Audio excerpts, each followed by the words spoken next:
Happy New Year and welcome back to another episode of Vtle. Now, first, let me go ahead and apologize for the clickbaiting title. This is not going to be a melodramatic goodbye video. Although, to be honest, I haven't posted anything for the last 6 months. I've just been giving more priority to work, and so I no longer want to create contents just to fill my yearly quota. But the good news is, I'm still going to make videos on the rare occasions when I feel like I have something meaningful to share. And you know what? This is one of those occasions.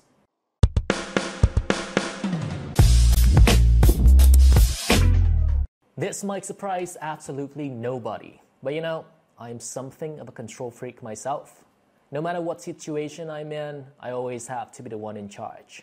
I remember back in university, whenever my group mates wanted me to be the presenter, they would have to let me do the slides and the research and basically everything else. It's not that I didn't trust them to do it. I just want to make sure that I was in charge of whatever and however I was going to present. You have to be the one holding the knife. That controlling tendency is also reflected in my favorite activities, which is cooking and, you guessed it, model making. You know, when I build a diorama for my figures, I have complete autonomy over how big it's going to be, what details are going to be included. I'm not necessarily interested in the end results. I just enjoy the feeling of control I have during the process. So I can't stand not being able to influence things the way I want, especially when I know that I can. So that obsession with control actually does benefit me and gives me a somewhat discernible personality. The reason why I want to give it up is that I realize my dosage of decision-making power has gone up to an unhealthy level, especially in the last year and a half. I kind of developed this compulsion to be in charge of everything. And by everything, I mean not just health, career, and relationships, but also innocuous, irrelevant things that I'm not supposed to want control over. The only line I haven't crossed yet is wanting to exert control on people. Or you know what, maybe I did, but people were just too afraid to tell me. Anyways, I have become so obsessed with having things my way, so much to the point that if I'm not seeking for power, I'll be unconsciously gravitating towards activities that give me a temporary feeling of power. I start to obsessively consume motivational videos instead of going to the gym.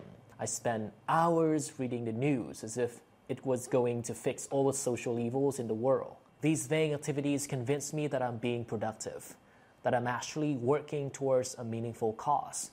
But in reality, what I got was merely the illusion of productivity, something that can only be described as mental masturbation.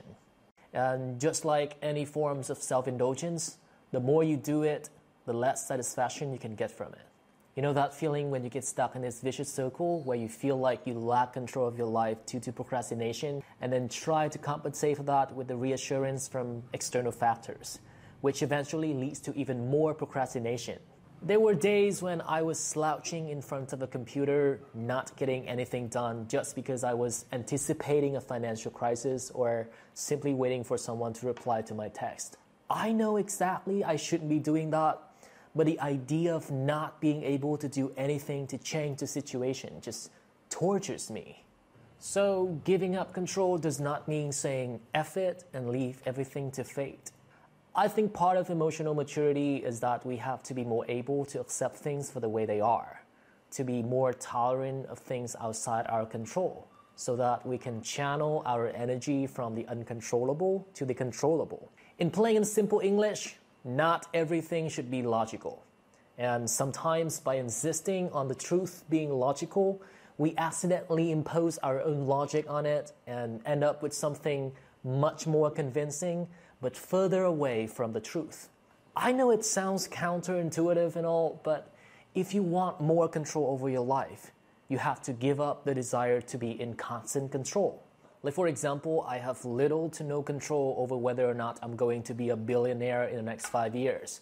But instead of listening to yet another Warren Buffett speech or giving excessive thought to government's corruption for basically nothing, I'm just gonna come to terms with my powerlessness and start to commit to shorter-term objectives. Maybe I'll be able to escape the matrix in 5 years. Maybe, because nobody knows what the future is gonna be like. 5 years, because it's neither too short nor too long. So Maybe I'll do it in 5 years sounds like a logical thing to say. But just because it sounds logical doesn't mean it is a practical plan. Instead, I'm going to tell myself, I'm going to pay off my debts in 3 months. I'm going to tolerate my boss through the first half of 2023. I'm going to put the first $1,000 in my saving account by the end of the year.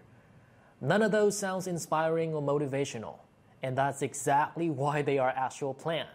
This year, I'm also done being held back by the social stigma associated with apathy. You know, apathy is a tragedy and boredom is a crime. I am so sorry for that. That won't happen again. What I'm trying to say is society keeps telling you to constantly register to what is going on with the world, to react to the corruption and suffering as if being stoic makes you the perpetrators. Like, yeah, we know. Everybody knows the government is corrupt, the media is manipulative, and celebrities are a bunch of narcissistic pseudo-moralists. But instead of watching another video about how The Rock is not natty and Sam Bankman-Fried was in cahoots with the government, to reinforce my already established opinion about those issues and justify the evasion of my own responsibilities, I'm just gonna, and I know a lot of people would be disappointed with me for saying this, but I'm just gonna accept that I am not an activist. Most of the time, I'm just bored. And a bored person, I think, shouldn't be too concerned about cleansing the world, at least not before cleaning his own room. It isn't a room, it's a place of potential. And I know that sounds a little bit silly, like I'm trying to sound like a badass or something, but I don't want to see myself becoming a monster. If I'm too fixated on having things the way I want whenever I can, what would stop me from doing heinous things when I'm finally able to not only do them, but also get away with them? I'm still a good person mostly because I cannot afford to be bad. What if one day I can? And while we're at it, let me take this opportunity to show you this thing. I bought this thing like 4 or 5 years ago and used it for 2 of my vanity projects, one in 2019 and another in 2021. I remember in the second movie, we were supposed to use a different helmet, but due to some unforeseeable circumstances, we eventually had to use this one. For a long time after that, I sort of associated this helmet with the unpleasant experience I had doing the project. It was not until last year that I finally had a chance to meet Kaneko Noboru himself. And up to that point, I realized this hunk of plastic now encapsulates my entire 20s, both the good and the bad memories. I never thought of that when I first bought it. But you know what? Sometimes the biggest joys in life are the least expected ones. And that's about it. I'm not sure if this video makes you feel any better, but I'm sure making it really helps me get a huge weight off my chest. Again, thanks for watching, and remember to be kind to yourself. And may 2023 do the same to you. ガオレンジャーとウトムさんで地球を守ります。